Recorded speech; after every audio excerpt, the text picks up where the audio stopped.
Acting is just like boxing. It's mind over matter. You can't give up. If you get knocked down, you pick yourself up. You have to believe that you are going to win, or you get your butt kicked. My dad started teaching me to box when I was 3 years old. Not too many people expect a cute little girl to know how to box.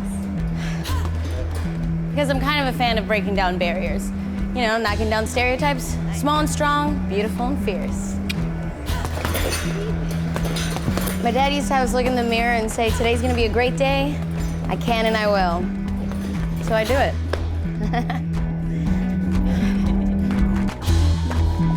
Come on, Pops.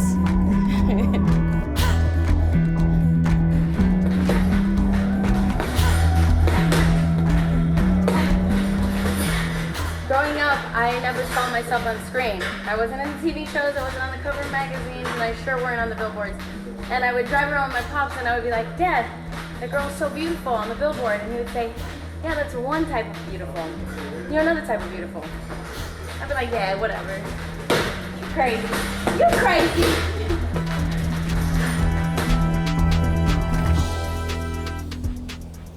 I always knew I wanted to be an actor.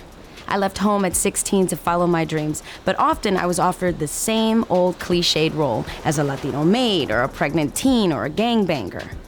I didn't want my ethnicity or skin color to limit me to the same stories that had been told a million times. It was crazy growing up with arroz con gandules in the house and my grandmother speaking Spanish and me responding in English, and then going out into the world and eating hot dogs and hamburgers and almost shying away from my culture and trying to assimilate because it felt like that's what was going to be acceptable and that's what people understood. You know, that visibility and that relatability on screen is necessary for one to feel like they deserve to be here and they deserve to be part of the larger conversation in society.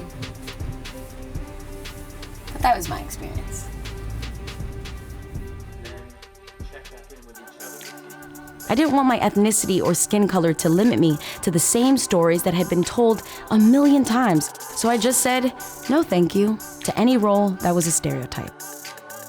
I didn't get into this industry for the money. I definitely did not become an actor so I could buy Louis Vuittons and Chanel bags or Jimmy Choo's, but don't get it twisted, I love me some Jimmy Choo's. I became an actor to change the way I grew up. I have 2 older sisters. One is in private equity, and the other is a doctor.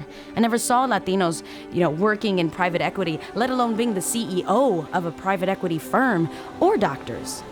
Just as we don't see little girls boxing. I kept my nerve, and I waited for characters that were like the women I saw in my household. Strong, educated, fierce, independent women. Women that were not limited by anything, nor would they allow limitations to stop them from following their dreams. They were always trying. And on Jane the Virgin, I get to play a strong, smart, independent, funny, romantic novelist and teacher. Yeah. With these incredible people. Yeah. And I get to kiss Tyler Posey and dance with Britney Spears. Don't talk to me about her. Oh, it's starting. I want to use my art to make sure that little girls, the next generation, get to have role models on TV, in film, on the cover of magazines, and on billboards that look like them, that represent them. As for me, when I was younger, my father used to whisper in my ear, you could be anything you want to be, Gina. You could be the president. Who knows? Maybe one day I will.